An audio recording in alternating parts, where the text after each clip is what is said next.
नमस्कार, स्वागत है आपका आर्यन न्यूज में। मैं हूं आपके साथ सुमन पाल। खबरों की शुरुआत करते हैं बड़ी खबरों के साथ। भोपाल के जम्बूरी मैदान में 15 नवंबर को जनजातीय सम्मेलन होने जा रहा है। इसमें पीएम नरेंद्र मोदी शामिल होंगे। वो मंच पर 1 घंटा 15 मिनट तक रहेंगे। वहीं प्रदेश भर में करीब 2 लाख आदिवासी भी सम्मेलन में हिस्सा लेंगे।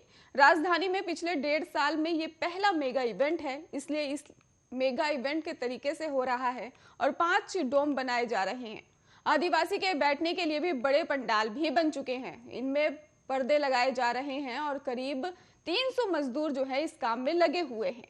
मध्य प्रदेश, बिहार, उत्तर प्रदेश, छत्तीसगढ़, गुजरात के मजदूरों पर डोम पंडाल बनाने का जिम्मा है और 1 सप्ताह पहले जम्बूरी मैदान में काम शुरू कर दिया गया था।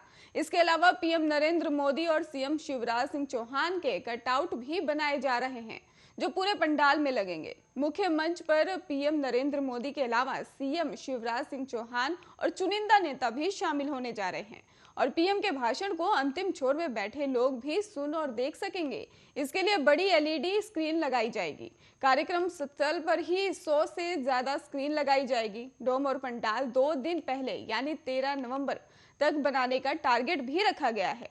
नागरिक प्रशासन मंत्री भूपेंद्र सिंह ने भी तैयारियों को लेकर जल्दी पूरा करने को कहा है और सीएम शिवराज सिंह चौहान खुद मॉनिटरिंग भी कर रहे हैं।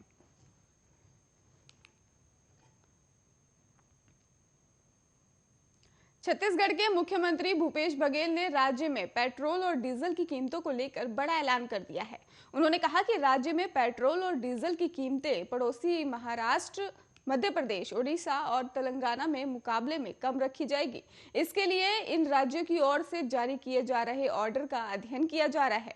मुख्यमंत्री ने कहा कि अभी हमें मीडिया के जरिए सिर्फ ये पता चला है कि पड़ोसी राज्य में कीमतें कम हुई हैं। इन राज्यों में वेट कितना कम किया गया है और किस राज्य ने क्या आदेश जारी किया है, हम इसका अध्ययन कर रहे हैं। और उन्होंने ये भी कहा कि पड़ोसी राज्यों के आदेश देखने के बाद ही भी यहाँ पर पेट्रोल जो डीजल है उसकी कीमत तय की जाएगी। पेट्रोल और डीजल में रिकॉर्ड तेजी के बाद से ही 3 नवंबर को केंद्र सरकार ने इन दोनों ईंधनों का उत्पाद शुल्क जो है उसमें भी कमी करने का ऐलान किया था। इसके तहत पेट्रोल पर उत्पाद शुल्क जो है उसमें 5 रुपए प्रति लीटर और डीजल पर 10 रुपए प्रति लीटर की कटौती की जाएगी। और इसके साथ ही आपको बता दें कि राज्य ने भी अपने स्तर पर वेट घटाया है।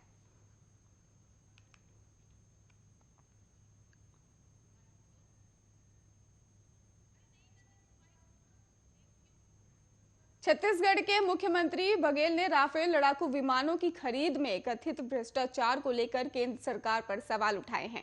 उन्होंने पूछा कि सरकार इसे लेकर शांत क्यों है और इसकी जांच के लिए संयुक्त संसदीय समिति का गठन क्यों नहीं किया गया है। उन्होंने दावा किया कि राफेल सौदा अब एक अंतर्राष्ट्रीय मुद्दा बन चुका है। बघेल ने कहा कि राहुल गांधी बार बार राफेल सौदे का मामला उठाते रहे हैं और पिछले लोकसभा चुनाव से पहले भी उन्होंने प्रमुखता से ये मुद्दा उठाया था। अब ये एक अंतर्राष्ट्रीय मुद्दा बन गया है और चाहे फ्रांस हो या कोई अन्य देश, वहां की सरकारों ने इसे लेकर कार्रवाई की है। लेकिन क्या कारण है कि भारत सरकार इस पर अभी भी चुप है। मुख्यमंत्री ने कहा कि राहुल गांधी ने राफेल सौदे की जांच के लिए एक जेपीसी का गठन किया जाना की मांग भी की थी। अगर इन लड़ाकू विमानों की खरीद में कोई अनियमितता नहीं हुई तो केंद्र सरकार जेपीसी का गठन करने में झिझक क्यों रही है। उन्होंने केंद्र पर आरोप लगाया कि जनता की मेहनत की कमाई का दुरुपयोग किया जा रहा है।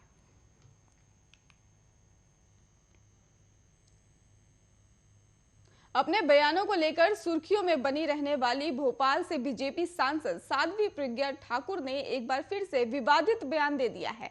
इस बार उन्होंने अजान को लेकर बयान दिया है। एक कार्यक्रम के दौरान प्रज्ञा ठाकुर ने कहा कि अजान की आवाज बहुत तेज आती है जिससे नींद हराम हो जाती है। कुछ मरीज भी होते हैं जिनका बीपी बढ़ जाता है। भोपाल के बिरसिया में ही एक कार्यक्रम के दौरान प्रज्ञा ठाकुर ने यह बयान दिया है। प्रज्ञा ठाकुर ने कहा, बहुत जोर जोर से आवाज आती है। सुबह 5:30 बजे से ही वो आवाज लगाकर चलती रहती हैं और उसकी नींद हराम हो जाती है। और इसके साथ ही उन्होंने कहा कि कुछ मरीज भी होते हैं उनका बीपी बढ़ जाता है। उन्होंने आगे कहा कि साधु सन्यासी भी जो होते हैं उनकी ध्यान साधना का समय भी 4 बजे ब्रह्म मुहूर्त से ही शुरू होता है। हमारी प्रथम आरती का समय भी सुबह 4 बजे से होता है, लेकिन किसी को कोई परवाह नहीं है। इस बात की जबरदस्ती कि माइक हमारे कानों में घुसते हैं और हम माइक लगा लेते हैं। और इसके साथ ही उन्होंने कहा कि हम किसी और इबादत का कोई शब्द नहीं सुन सकते, क्योंकि ये हमारे धर्म में, हमारे इस्लाम में ठीक नहीं माना जाता और हमारे इस्लाम में ये जायज नहीं है। साध्वी प्रज्ञा ठाकुर अक्सर अपने बयानों को लेकर चर्चा में बनी रहती हैं और कुछ महीने पहले पेट्रोल डीजल की कीमतों को लेकर भी उन्होंने कहा था कि ये सिर्फ फोकट का प्रोपेगेंडा है। और उन्होंने ये भी कहा कि जो लोग बोलते हैं कि पेट्रोल महंगा, डीजल महंगा है, ये महंगाई कुछ और नहीं है, ये कांग्रेसियों की मानसिकता है।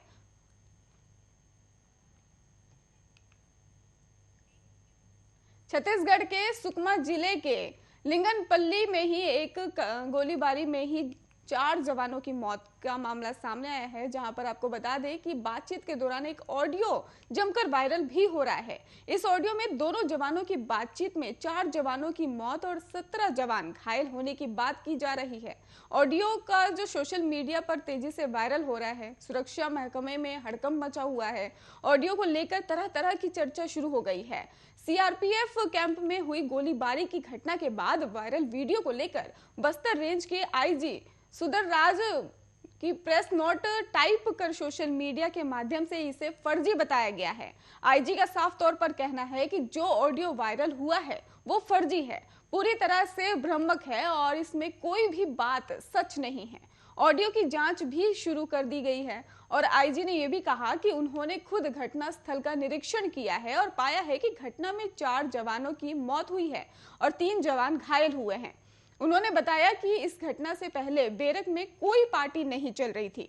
पूरी जानकारी गलत है और जिस तरह से सोशल मीडिया पर यह जानकारी निकलकर सामने आई है, इस घटना के पहले जवानों के बेरक में पार्टी और शराब पी जा रही थी और ये जानकारी पूरी तरह से गलत है और ऐसे कोई भी सक्षम जो घटना स्थल पर नहीं मिले हैं। उन्होंने कहा कि जवान बैरक में सो रहे थे, तभी आरोपी जवान ने सो रहे जवानों पर ताबड़तोड़ फायरिंग कर दी, जिससे ये घटना हुई है। और जिस तरह से कथित ऑडियो में 17 जवानों के घायल होने की बात जवानों के द्वारा कही जा रही है, वो सरासर गलत है। पुलिस लगातार इस ऑडियो की जांच में जुटी हुई है और बस्तर आईजी ने यह भी कहा कि जिस तरह से ये ऑडियो वायरल हुआ है, लोगों को इसमें भ्रम फैलाया जा रहा है और ऑडियो कहां से वायरल हुआ है, इसकी जांच की जा रही है। उन्होंने कहा कि यह ऑडियो पूरी तरह से फर्जी है। आईजी ने यह भी कहा कि इस ऑडियो के साथ साथ एक बात और सामने आ रही थी कि जवान मानसिक रूप से बीमार था, तनाव में आकर उसने ये कदम उठाया है। ये बात भी सरासर गलत है। जवान मानसिक रूप से ठीक था और बेरक में मौजूद अन्य जवानों के साथ किसी बात को लेकर बात विवाद हुआ है, जिसके बाद से जवान ने ये कदम उठाया है।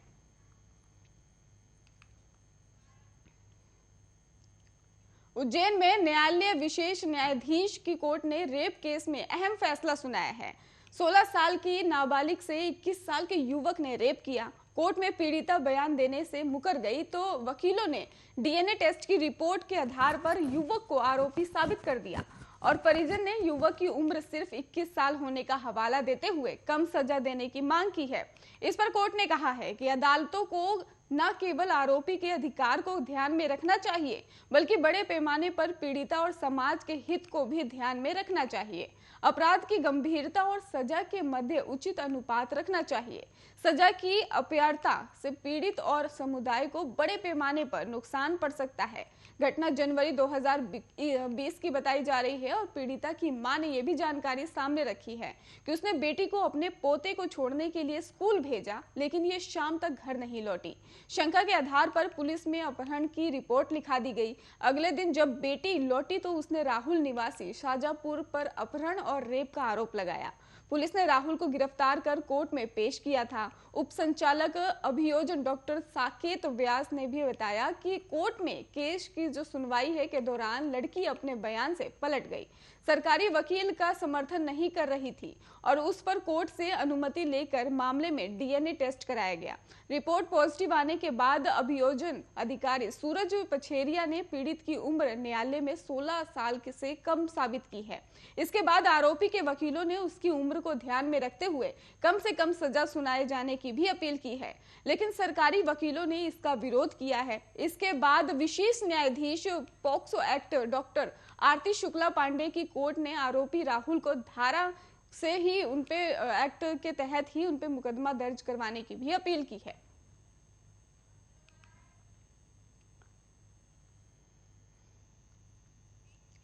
ग्वालियर चंबल में जहां बेटियों के मुकाबले में बेटों के जन्म को महत्व दिया जाता है, उसी चंबल की धरती पर जन्मी गीता सिंह गौर ने ही मंगलवार को इतिहास रच दिया। कौन बनेगा करोड़पति में उन्होंने 15 सवालों के सही जवाब देकर 1 करोड़ रुपए की राशि जीती है। ऐसा करने वाली केबीसी के इतिहास में वो तीसरी प्रतिभागी बन गई हैं। वहीं जानकारी ये भी सामने आई है कि गीता का महिलाओं को लेकर स्पष्ट रूप है कि उनका कहना है कि मैं कन्यादान के खिलाफ हूं, क्योंकि उनका मानना है कि कन्या कोई चीज नहीं है और जिसे दान दिया जाए। साथ ही उन्होंने कहा कि महिला सशक्तिकरण के पक्षधर हैं वो, और शायद यही उनकी जीत है। इसके साथ ही उन्होंने कई बातें और भी रखी हैं। उनका जन्म आपको बता दें कि चंबल के भिंड में हुआ, जहां आज भी नारियों को उतना सम्मान नहीं मिलता है। बेटियों को कोख के में मार देने का मामला भी वहां पे लगातार सामने आता है। चंबल की शेरनी की आवाज मुंबई से लेकर पूरे देश में सुनाई दे रही है। मंगलवार रात 9 बजे सोनी जानकारी ये भी सामने आई थी कि उन्होंने अपने केबीसी में तो उन्होंने ये जीता था, और जहां पर उनकी जो तारीफें थी वो लगातार देखने को मिली थी। वहीं मुंबई में 7 दिन रहने के बाद बुधवार को ग्वालियर लौटी गीता सिंह गौर ने ही का दोस्तों परिवारों के सदस्यों ने जोरदार स्वागत किया। गीता सिंह गौर से अमिताभ बच्चन ने 15 प्रश्न पूछे। उन्होंने बेबाकी से उसका जवाब भी दिया। यही वजह रही है कि आखिर में गेम को क्विट करने में पहले उनकी 2 लाइफलाइन शेष थी।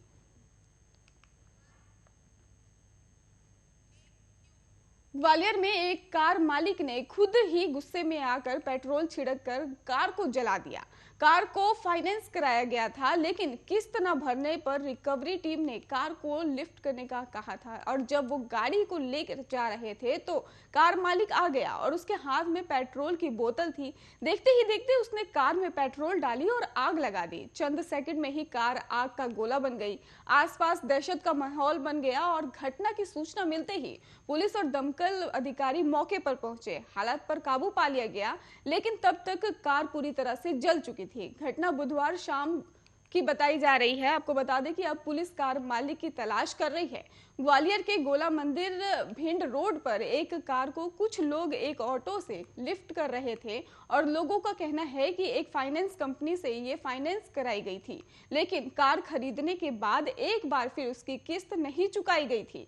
जब कंपनी के लोग कार को ऑटो से बांध कर ले जा रहे थे, तभी वहां कार मालिक आ गया। इस तरह कार ले जाने से वो काफी ज्यादा नाराज दिखाई दिया।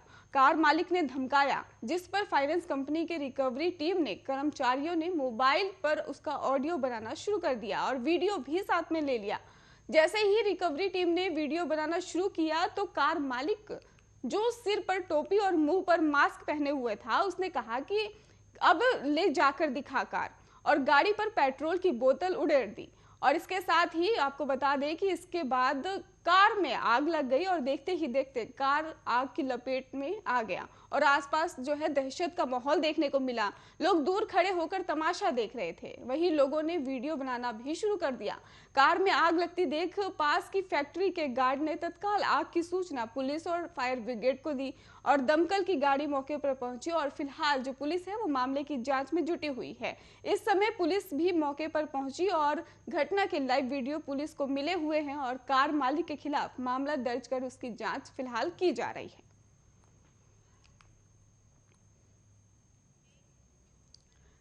चीन का नाम सुनते ही लोगों के मन में अजीबोगरीब ख्याल आने लगता है, और चीन के लोग दुनिया भर में अपने अजीबोगरीब खान पान के लिए जाने जाते हैं। अब चीन में एक ऐसा मामला सामने आया है जिसकी पूरी दुनिया में चर्चा हो रही है। यहाँ पर लोग बच्चों को मुर्गे के खून का इंजेक्शन लगवा रहे हैं, और क्या है पूरा मामला, इस रिपोर्ट में समझिए आप। जिसकी पूरी दुनिया में चर्चा हो रही, यहाँ पर लोग बच्चों को मुर्गे के खून का इंजेक्शन लगवा रहे हैं, और ये जानकर आपको यकीन नहीं हो रहा होगा कि लेकिन ये पूरी तरह से सच है। और आइए जानते हैं कि चीन में आखिर लोग ऐसा कर क्यों रहे हैं। चीन में लोग बच्चों को मुर्गे के खून का इंजेक्शन इसलिए लगवा रहे हैं कि ताकि बच्चे की स्वास्थ्य से जुड़ी समस्याएं खत्म हो जाए। जी हाँ, चीन में माँ बाप बच्चों को सुपर किड बनाने की आड़ में ये अजीबोगरीब काम कर रहे हैं, और ये जानकर आपको अजीब लग रहा होगा, लेकिन चीन में ये खेल काफी दिनों से चल रहा है और एक मीडिया रिपोर्ट में कहा गया है कि चीन में माँ बाप बच्चों के शरीर को फुर्तीला बनाने के लिए मुर्गे के खून का इंजेक्शन लगवा रहे। इसके अलावा ये भी दावा किया गया है कि इससे बच्चों में स्वास्थ्य से जुड़ी समस्याएं खत्म हो रही और मुर्गे के खून के इंजेक्शन के बारे में कई दावे भी किए जा रहे हैं। और रिपोर्ट में कहा गया है कि ये इंजेक्शन लगवाने के बाद कैंसर और गंजेपन की समस्या दूर हो सकती है। और इसके साथ ही कहा जा रहा है कि मुर्गे के खून में स्टेरॉइड पाया जाता है जो बच्चों को पढ़ाई और खेलकूद में तेज बनाता है। और चीन में बच्चों को मुर्गे के खून का इंजेक्शन लगवाने की होड़ मची हुई है ताकि बच्चों को सुपर किड बनाया जा सके। और इसकी वजह से चीन में चिकन बेबी के क्रेज को बढ़ावा मिल रहा है और लोगों को देखकर दूसरे माँ बाप भी ऐसा कर रहे हैं ताकि उनका बच्चा भी आगे निकल सके। और एक रिपोर्ट के मुताबिक चीनी बच्चों की आंखें कमजोर होती हैं और मिडिल स्कूल के करीब 71% और हाई स्कूल के करीब 81% बच्चों की नजर कमजोर है। चीन हर समय नए नए प्रयोग करके दुनिया भर को चौंकाता रहता है और इस बार भी चीन ने नया प्रयोग करके दुनिया भर के वैज्ञानिकों को सोचने के लिए मजबूर कर दिया। Special report Arya news.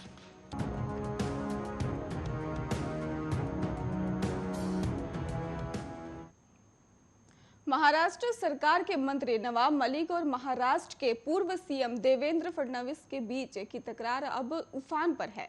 जहां देवेंद्र फडणवीस ने नवाब मलिक के परिवार के ताल्लुकात जो है वो अंडरवर्ल्ड के साथ जुड़ाए बताए हुए हैं, तो वहीं नवाब मलिक ने पलटवार कर आरोप लगाया कि नोटबंदी के समय हुई जालसाजी में ही देवेंद्र फडणवीस का हाथ था। तो आइए देखते हैं इस रिपोर्ट में कि पूरा मामला क्या है। मलिक ने अपने ताबड़तोड़ खुलासों में समीर वानखेड़े से लेकर पूर्व सीएम देवेंद्र फडणवीस तक को लपेटा है। इसके चलते अब स्थिति निजी हमलों तक पहुंच गई है। कभी देवेंद्र फडणवीस उन पर हमला बोलते हैं तो कभी नवाब मलिक पूर्व सीएम पर पलटवार करते दिखते हैं। दिवाली से पहले देवेंद्र फडणवीस ने कहा था कि दिवाली के बाद वो नवाब मलिक के ऊपर बम फोड़ेंगे, जिसके बाद फडणवीस ने प्रेस कॉन्फ्रेंस कर नवाब मलिक पर बड़ा हमला बोला और दावा किया कि नवाब मलिक के परिवार ने अंडरवर्ल्ड के लोगों से जमीन खरीदी थी। यह भी कहा गया कि जमीन को दाऊद के लोगों से सस्ते में खरीदा गया। देवेंद्र फडणवीस ने नवाब मलिक से सवाल किया कि उनके परिवार ने आखिर मुंबई हमलों के दोषियों से जमीन क्यों खरीदी। प्रेस कॉन्फ्रेंस में देवेंद्र फडणवीस ने 2 नाम बताए। इसमें सरदार शाह वली खान और मोहम्मद सलीम पटेल का जिक्र किया गया। फडणवीस बोले कि सरदार शाह वली खान 1993 बम ब्लास्ट का गुनहगार है, जिसे उम्र कैद की सजा हुई थी। उसमें से एक है सरदार शाह वली खान। सरदार शाह वली खान ये 1993 बम ब्लास्ट के गुनहगार हैं। इनको लाइफ इंप्रिजनमेंट हुई है और अभी ये जेल में है। इनकी लाइफ इंप्रिजनमेंट सुप्रीम कोर्ट ने कायम की है। अब जो सरदार शाह वली खान है, इनके ऊपर आरोप क्या था? तो इनके ऊपर आरोप था टाइगर मेमन के नेतृत्व में ये फायर ट्रेनिंग में सहभागी हुए, बॉम्बे स्टॉक एक्सचेंज और मुंबई महानगर पालिका, ये दोनों बिल्डिंग में बॉम्ब कहां रखना। फडणवीस ने पूछा कि नवाब मलिक बताएं कि जब सौदे के वक्त वह मंत्री थे तो सौदा कैसे हुआ, मुंबई के गुनहगारों से जमीन क्यों खरीदी। पूर्व सीएम ने आगे कहा कि इन दोषियों पर उस वक्त टाडा लगा था। कानून के मुताबिक टाडा के दोषी की संपत्ति सरकार जब्त करती है। क्या टाडा के आरोपी की जमीन जब्त ना हो इसलिए ये आपको ट्रांसफर की गई थी? नवाब मलिक जी 2003 में जब यह सौदा शुरू हुआ और 5 में समाप्त हुआ, आप मिनिस्टर थे। ये जरूर है कि अंतिम रजिस्ट्री हुई उससे थोड़े समय पहले आपको जस्टिस सावंत के रिपोर्ट में आपके ऊपर स्ट्रिक्चर्स आए, इसलिए अपना पद छोड़ना पड़ा। पर क्या आप जानते नहीं थे सलीम पटेल कौन है? और सबसे बड़ी बात, मुंबई के गुनहगारों से आपने जमीन क्यों खरीदी? मुंबई में बम विस्फोट करने वालों से आपने जमीन क्यों खरीदी?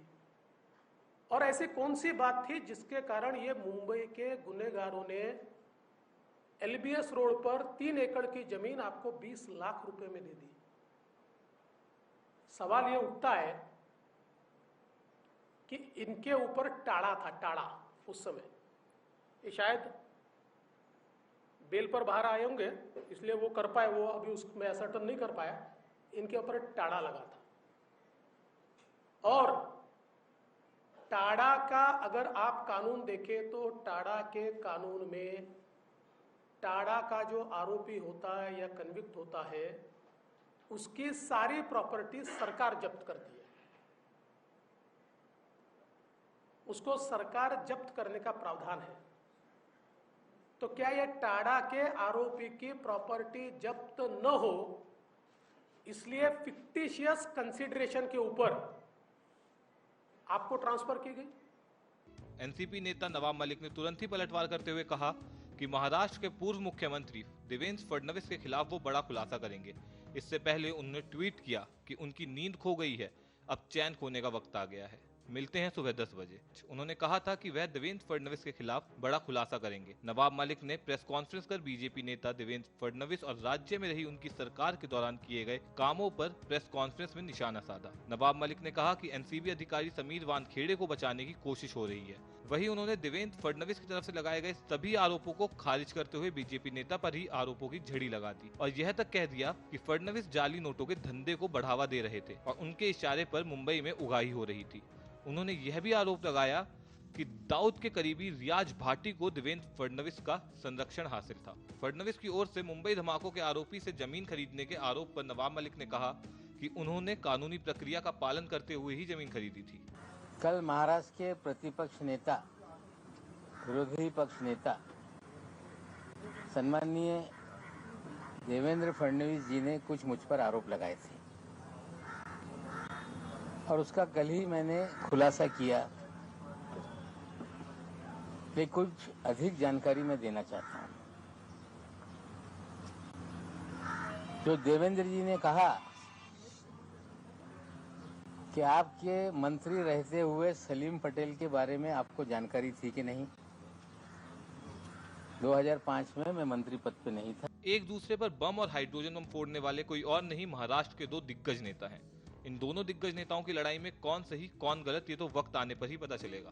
अब देखना ये होगा कि ये सियासी घमासान कहां तक चलता है। Special report Arya news.